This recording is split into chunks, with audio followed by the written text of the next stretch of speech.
everyone. Welcome to the Canagold Resources webinar, Making It Bigger and Better, Advancing a Past-Producing High-Grade Gold Deposit in BC. Welcome everyone here. We're broadcasting live here from what was a very slushy, rainy Vancouver morning, but it seems to have stopped. And my name is Knox Henderson. I'm Vice President Corporate Development for Canagold. And with us is Scott Eldridge, who's the CEO and Director. How are you today, Scott?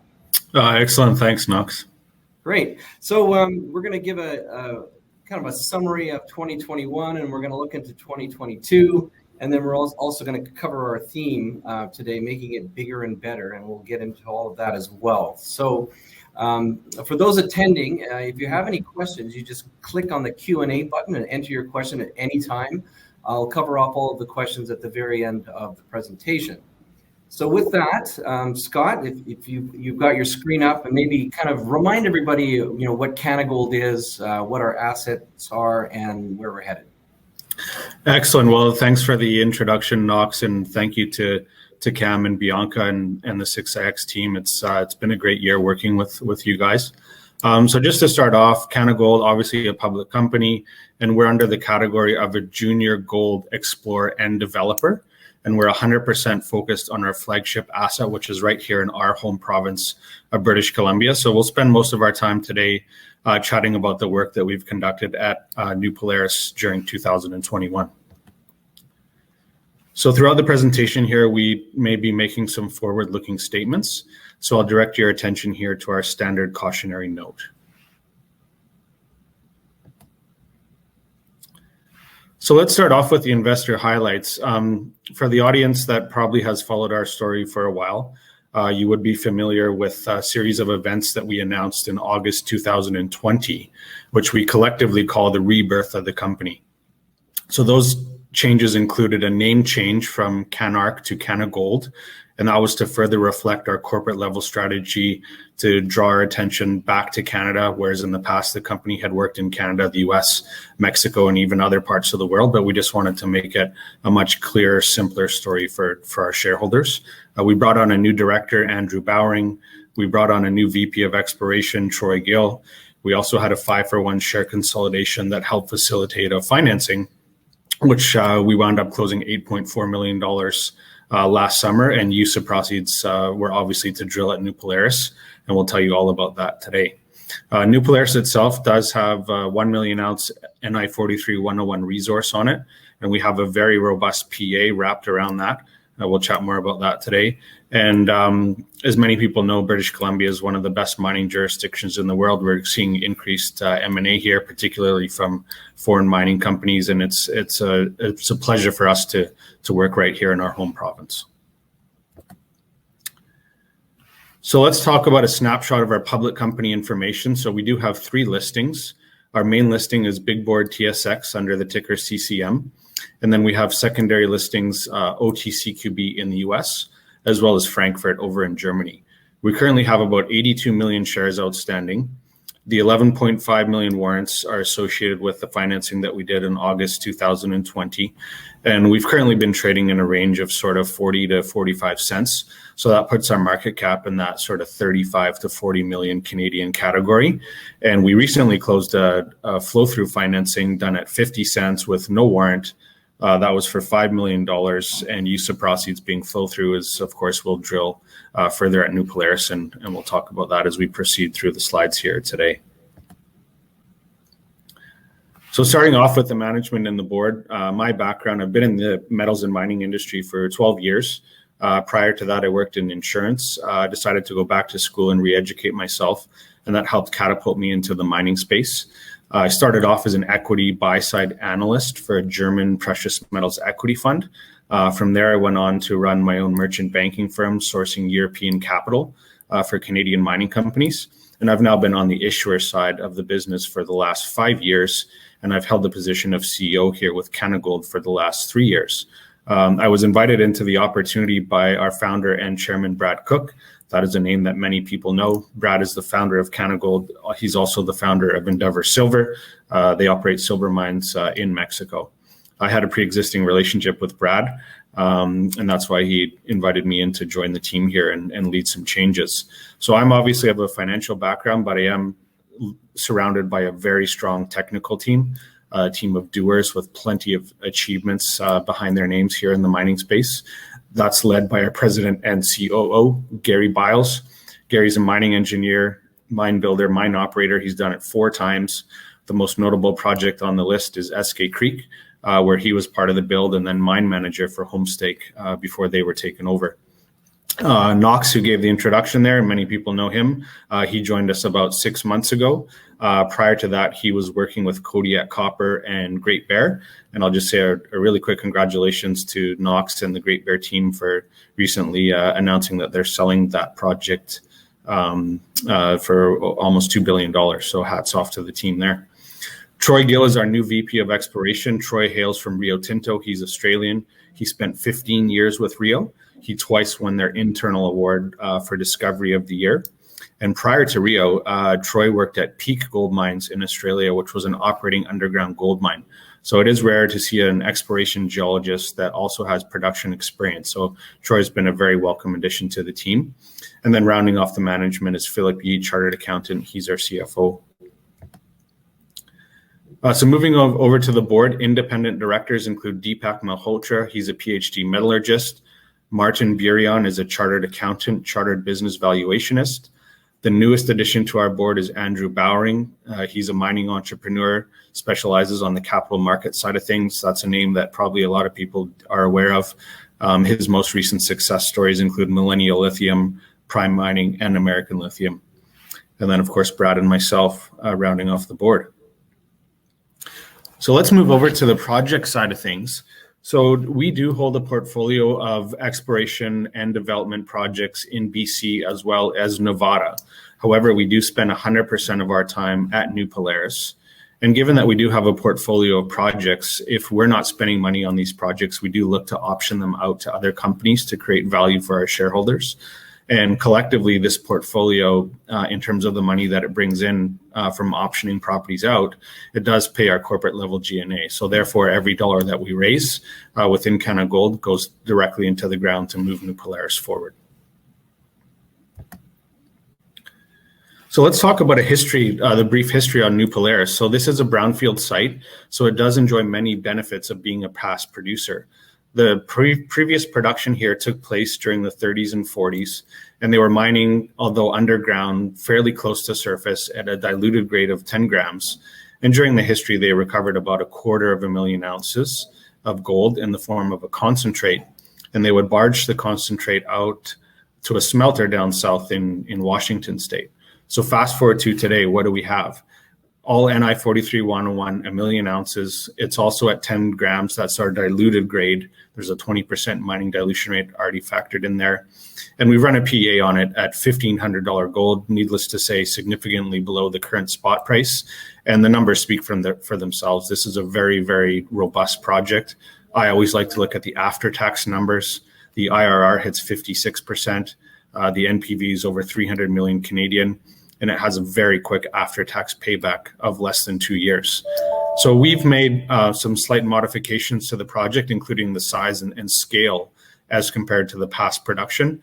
But most notably, to truly unlock the cash flow value of this project, as is the case with any mineral project, is we found a way to produce doré bars on site rather than produce a concentrate. So this allows us to capture the full gold price, get paid in the same day as they're flown out. So let's move to a more accurate depiction of where the project is located.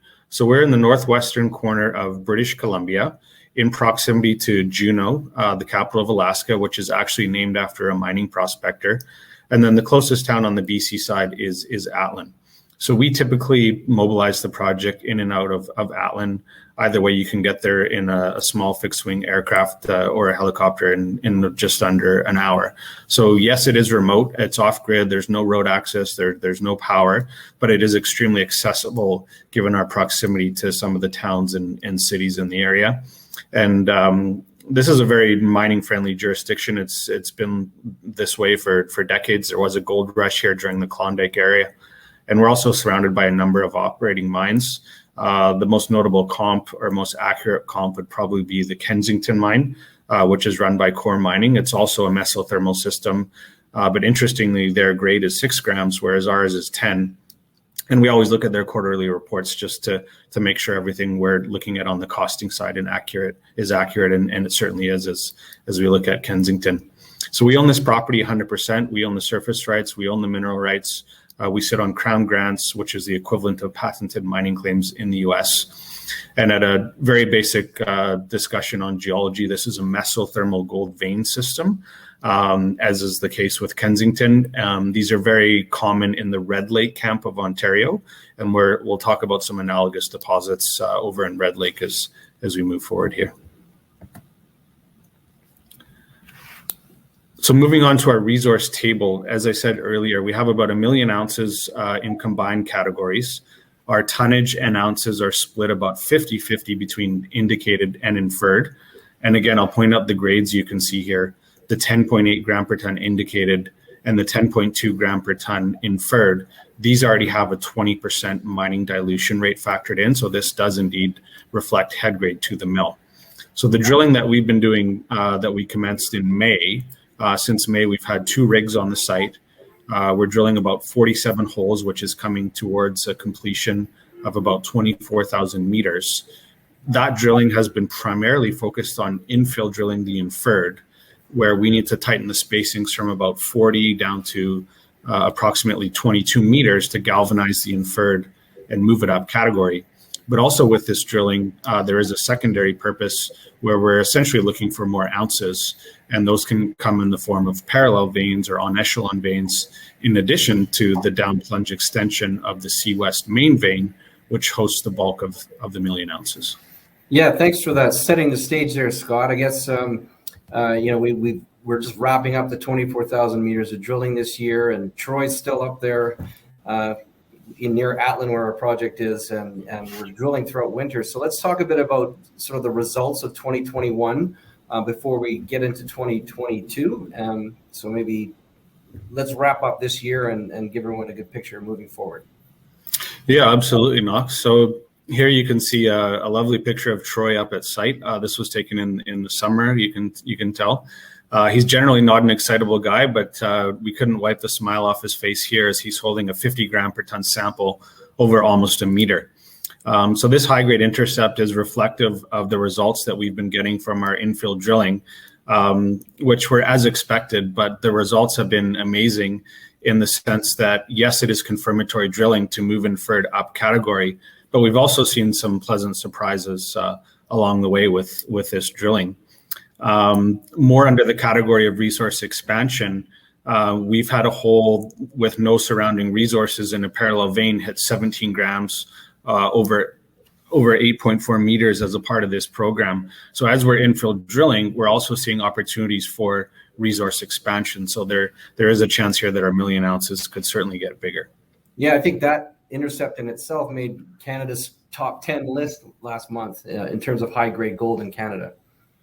Yeah, I did. Absolutely. There's a monthly tracker of that, and that's the first time we've been on that list, but hopefully we'll be on there again in the very near future, which is a great point, Knox, because even though we've drilled almost 47 holes here, we've actually only published 17 of those in the form of assay results and news releases.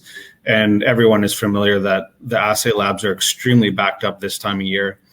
There was a lot of money raised for the sector back in summer 2020. There's been a lot of drilling in BC around the world, but particularly the Golden Triangle. It's been a very, very busy drilling season in BC, and therefore everyone is in the same situation. So at this point, we probably have 25 drill holes pending assay results. So that means we have this very significant pipeline of results that are still to be published. And with a lot of the drilling, stopping throughout winter up in the Golden Triangle, there'll be an opportunity for those labs to get caught up, and we'll be able to kind of get a lot more regular news flow, hopefully. Yeah, absolutely. Our project is somewhat unique where we don't need to shut the drills down for the winter. And in fact, having closed this $5 million flow through financing, we're just going to keep the same 2 rigs on site. They don't need to run off for another contract. So we'll probably drill another 8 to 10,000 meters here over the summer. So it won't just be 25 more results. It'll be more like 40. So our news flow is definitely not an issue as we move forward into Q1, Q2 of 2022. So I'll just chat about the overhead view site map of our drilling here. And the point I'm trying to make here to the audience is how easy it is to drill this project. And you can see by the scale here, this is well less than a square kilometer. So the red represents completed infill drills as a part of this program. The squares with the circle around them represent the planned infill holes.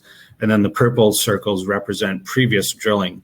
And the beauty of this project is that we can pull the drill around with a bulldozer, whereas most projects, again, in the Golden Triangle, they're moving a drill with a helicopter. So it means that our drilling is just much more efficient in terms of bang for the buck.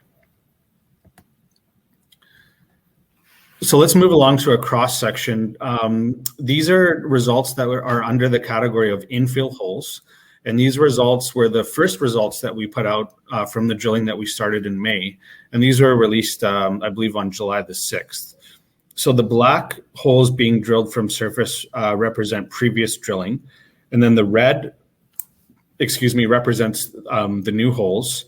And you can see here, a picture tells 1,000 words that these are infill holes, but these results are spectacular. 24 grams over 6 meters, almost 16 grams over 13 meters. So what's interesting about these results is they're significantly higher than the average grade of our resource, but secondary to that, but almost just as important, is the actual widths. So the average mining width on this deposit as designed in our mine plan in the PA is 3 meters.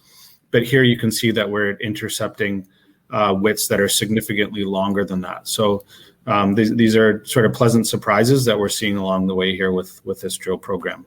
Yeah, we're hitting the best grade width in the history of the project, and there's already 1,000 drill holes in it. So it's quite exciting to be up in the top 10 intercepts here. Yeah, absolutely. So the next cross section that I want to chat about here is where we see opportunities for resource expansion. So if you recall from the previous slide, that main yellow vein that we were looking at, that's the C-West main vein. And that's host to the bulk of the 1 million ounces.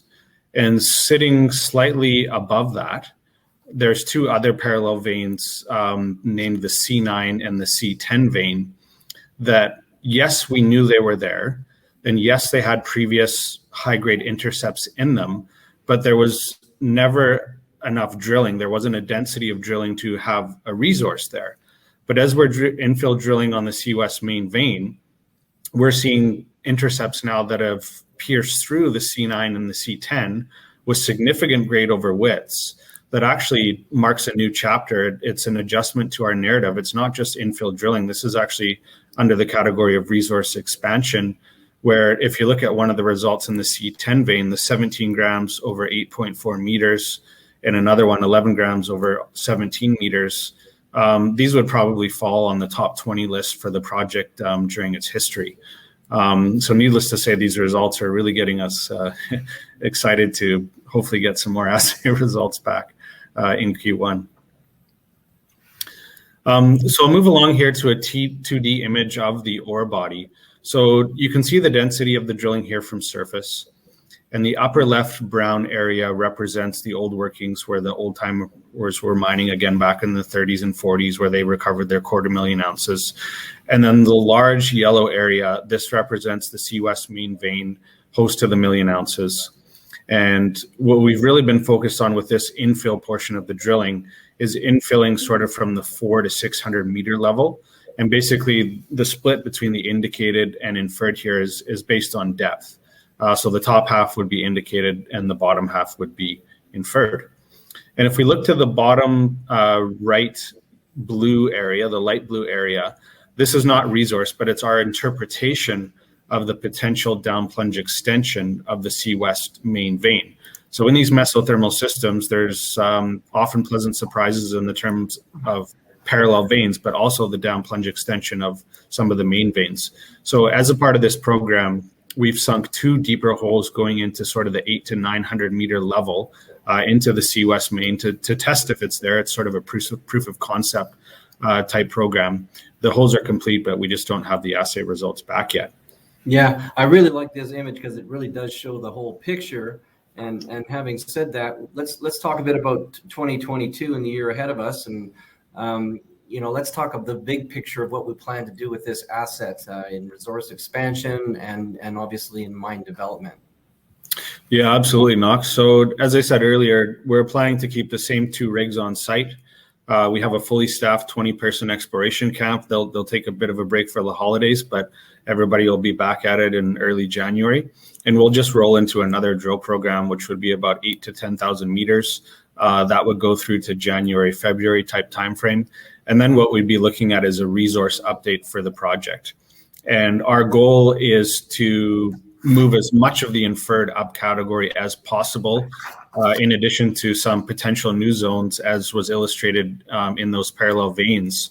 That would have to be indicated as well, because ultimately our goal for next year, and it wouldn't be till Q3 or Q4, is to move into a feasibility study on the project. So why are we so optimistic that we can make our million ounces perhaps bigger? Well, we look to other analogous deposits, and there's plenty of examples around the world, but home here in Canada, if you look to the Red Lake camp of Ontario, these are many famous mines that people would recognize, such as Red Lake, Hemlo, Timmins, and Kirkland Lake. They're all mesothermal systems, and they do share a number of common characteristics. But the most notable that jumps out on this illustration is the potential vertical depth that they can go to. So at New Polaris, the maximum depth of our resource right now is only 600 meters, and these systems can often go for 1,000 to 2,000 meters below surface. So they're what you could refer to as generational assets, meaning a mesothermal system would typically go into production with, say, an 8 or 10-year mine life. And as you continue to drill at depth, while you're mining underground, you're drilling out more resources and reserves. And after 8 years of mining, you still have another 10 years of reserve. That's often the case for these types of deposits, which is why we're so encouraged here that we can make this bigger and better. So moving on to a little chat about our grade. Given that we're high grade, we obviously like to brag and boast about that. And if we look at the average grade of the industry, and obviously it's skewed to the larger open pits, the average grade for gold is only 1.35 grams per ton. So here we set significantly higher than that, 7.5 times higher, with our diluted grade of just over 10 grams per ton. And we all know the proverb, grade is king. That absolutely resonates true on this project. But I also like to look at the costing side, because there are higher grade gold mines that are also high cost. But that's not the case for us. We're high grade combined with low cost. So the industry average all-in sustaining cost is approximately $1,000. And in our PEA, our all-in sustaining cost came in at about $530 an ounce. So to put our grade in perspective, Canada is certainly home to many high-grade gold mines. So if New Polaris were in production again, this would be the 6th highest grade gold mine in Canada and the 11th highest grade gold mine in the world. So moving on to some more details about our PEA. So we only require a small mill here, so it's a relatively small environmental footprint. The mill is only 750 tons per day, and we'd be producing 80,000 ounces of gold per year over an 8.5-year mine life. And again, these numbers were run at a $1,500 gold price. One of the things that I like to look at is what's the NPV to CapEx ratio. So our NPV is 330 million US, but our upfront capital cost is relatively low. It's only 111 million US. So we have that very rarely seen 3-to-1 ratio of NPV to CapEx. As a generality on a gold project, if you saw 2.5 or better, that would be considered a very robust project. So this is a PEA. Yes, we need to move it forward into a feasibility study, but as we chatted about the timeline there, we'd be looking to do that in Q3 to Q4. And we'll also see what happens with higher gold prices. If things stay the same or get better, I would certainly perhaps anticipate some of these numbers even looking stronger come a feasibility study. So let's move along to peer comps. So if we look at how we stack up against our peers, and by peers, these are companies that have projects either in Canada or the US, and they're at a similar stage of development. Enterprise value per resource ounce would be the most common measurement. So we're currently trading at about $22 an ounce in the ground, and our peers are more in that sort of $40 to $50 range. So we all ask ourselves, how do we catch up on our peers? Well, the only way to do that is to really execute at the project level. And that's exactly what we've been doing at New Polaris, with some very significant high-grade results, excellent continuity in the ore body. And like I said, we just have a steady stream of news releases coming for Q1, Q2. So I definitely expect some good things from us. So lastly, we'll just move along to a summary here. We just chatted about valuation. Another metric that you could certainly use would be PNAV. We would come at we're trading about 8% there, whereas our peers would be more in the sort of 15 to 20 range. We certainly have our hands full at New Polaris, very excited to work there. It's an amazing project, but we always do have our eyes and ears open for new opportunities. And we're certainly led by a very experienced team in our board and management that has done this many times before. And lastly, we do have a very strong cash position, having recently closed that $5 million flow-through round, which means we're fully financed to continue drilling here over the winter. So I'll thank everyone very much for listening in today. I think, Knox, now we're going to open up the Q&A session. Yeah, absolutely. We're getting a few questions coming in. I'll start with this one because I think it really kicks off an interesting dialogue around what I see as the game changer for this asset. And the question is from PR, how do you see the current treatment market for your concentrates? And that's interesting because we're not making a concentrate. Maybe explain that. No, that is a good question. So we could move forward with this project as a concentrate, or we could look to produce doré bars on site. They're both solutions. But if you look at this from a cash flow perspective, to really unlock these higher gold prices, you would want to produce doré bars on site. And when I joined the company 3 years ago, we looked at several different metallurgical options to overcome that issue. So if we were to produce a con, we'd probably only realize about 75% of the gold price. And yes, there are a number of parties that would take our concentrate. Again, that's how the mine was run back in 51. But we're all shareholders here, and we want to maximize our value. So we will not be moving forward with the con. The real solution here is to produce doré bars on site, fly them out, and get paid in the same day. Yeah, and what enables that is this biooxidization. Do you maybe want to explain that a bit and point to some examples of biooxidization and how it all works? Yeah, absolutely, Knox. So we've taken the flow sheet one step further than what was done back in the 30s and 40s. And we've been working with a firm called Autotech. Some people might recognize that name. They're originally from Finland. They were sort of the metallurgical spin-out of Outokumpu, which is a famous base metal mine in Finland. But they're a major international engineering firm with offices in Europe, South Africa, Canada as well. And Autotech owns a process called biooxidation, which is just referred to as biox. And essentially what it does is it uses bacteria to oxidize the sulfides. And we've done all of our test work to a PA level. We have been given the feasibility study metallurgical program, which we now have more than sufficient samples for from our 24,000 meter drill program. So that's how we intend to move the project forward. And we have a lot of confidence in the biox process. There's now 10 of these around the world, successful commercial scale gold mines. And the two most notable on that list, number one would be Kirkland Lake. Their Fosterville mine in Australia uses biox. It's not really talked about, but that's part of their success story. And they recently just merged with Agnico Eagle. And then over in Kazakhstan, which actually has some of the most severe temperature fluctuations of any country in the world, where it can go from -40 to +40 throughout the year, a mid-tier producer called Nordgold. Nordgold owns the Suzdal mine, and they're running biox there very successfully. So when you look at those two main examples, one of the major things that you would look at with biox is the climate. and we're nowhere near the fluctuations in temperatures that you would see both in Australia and Kazakhstan. So we're very confident to move with BIOX and working with Autotech as we go into our feasibility study. Yeah, we don't have those big fluctuations in temperature because we're closer to seawater. Exactly. So, I mean, yeah, we get snow there. We're northwestern BC, but we do have that coastal climate. And in addition to that, we're less than 100 meters above sea level.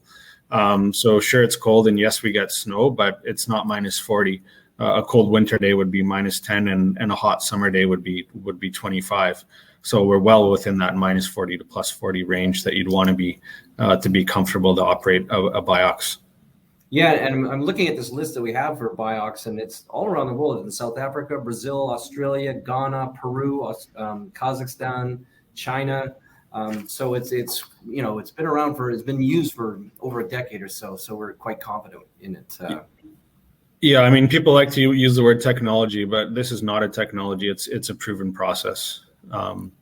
You do have to customize it for each project, but we feel that we're in very good hands with the professionals at Autotech. Great. So next question is about access. How do you talk a bit about the access to the project, to the property, and then the infrastructure around it? Yeah, absolutely. So it is a fly-in, fly-out project. There is no road access. There's no power. But as I showed on the slide where we talked about the map of BC, we're in close proximity, or somewhat close proximity, to both Atlin and Juneau. So under COVID times, we go in and out through Atlin. But previous or in the future, you can use, Juneau as well. So there's plenty of high-grade gold mines around the world. Why do they work? They have to have the grade and they have to have the costing. And we have those. We're not 500 kilometers or 1,000 or 2,000 kilometers away from infrastructure. We're 100 kilometers from infrastructure. So the grade overcomes all of those issues. And that's all been accounted for in the PEA numbers in terms of CapEx, operating cost per ton, processing cost per ton. And as of today, we're running a fully staffed 20-person exploration camp, and our drilling is not all that expensive. Troy's done a great job managing the camp, keeping our costs down. And the great news is that this is a small, high-grade project, so our environmental footprint is relatively small. This isn't a giant earthwork open pit project, so we do have a lot of advantages of being off grid. There's no town that we need to move or anything like that. So it's as good as it gets. Okay, great. And then maybe discuss the community around the project. The community around the project, well, the closest town would be Atlin. And even though they're about 100 kilometers north of us, they would be the closest neighbor. So we are serviced by Atlin. We source a lot of our labor and inputs from that town as well. So, we're happy they're there, and I think they're happy that we're there. So it's definitely a mutually beneficial relationship. The First Nations group that resides in Atlin, and we do fall within their catchment, is called the Taku River First Nations Tlingit. We have a very positive relationship with them. They actually currently have about 4 out of the 20 positions at our camp. And we see it as a mutually beneficial relationship. Ultimately, what we'd love to do is develop a mine here, whether that's us or we get taken out. And they're certainly looking for job opportunities. We do everything to the highest level of ESG. They're one of our most notable, important stakeholders in the project, and nothing but good things to say there in regards to the current status and for moving the project forward. There's a question from Randy. When do you anticipate that you'll begin mining? Right. So as we move the project forward, we do have a vision of development timeline that we sort of chatted about briefly. And as we commence a feasibility study Q3, Q4 next year, we're also directly working on the permitting as well, which is probably an opportune time to chat about the environmental permit, which is the real key to move any project forward.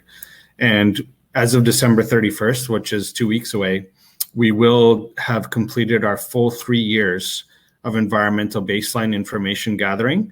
And that means that in Q1 of next year, we can prepare and submit our environmental permit to the BC government, which is always a back and forth discussion. And given that our project has a small footprint, our permitting is actually all done at the provincial level. It's not going through Ottawa on a federal path simply because it's a small project, and that's determined not by the ounces or cash flow, that's determined by the size of the mill, actually. The determining factor is whether or not the mill is over or under 5,000 tons per day. If it's over that, you're federal. If it's under that, you're provincial. So it's pretty simple for us. So in theory, that means a quicker, more smooth, streamlined permitting process. And one of our neighbors in the Golden Triangle, Ascot Resources, they just announced their permitting a few days ago.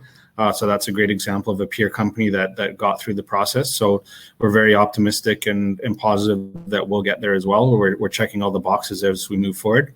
But to directly answer the question, probably 2023 is when we would be making a construction decision. And we feel that we have the base team here that's been through many builds before, that we can do it ourselves. And we have that low CapEx hurdle, again, of only $110 million US. But on the other hand, this is a very attractive asset in one of the best mining jurisdictions in the world. It's got very low cash costs. There's also the possibility of an M&A suitor. So I think for our shareholders, that means there's potentially different exits here as we move forward and de-risk the project, Cam. Absolutely. Well, thank you, Knox. I'm glad to see you back, and I'll hand the show back over to you. So actually, that was kind of wrapped up the questions that we had from our audience, Scott. So I guess at this point, we'll wrap up the webinar. If anyone has any further questions, they could call me directly at the number that you see on your screen, 604-416-0337, or email Knox at canagoldresources.com, and we'll be happy to get right back to you. And yeah, we're looking forward to an exciting 2022 and wish everyone, the best of the season and a happy new year and all that if we don't talk to you before then. And yeah, that wraps up our webinar.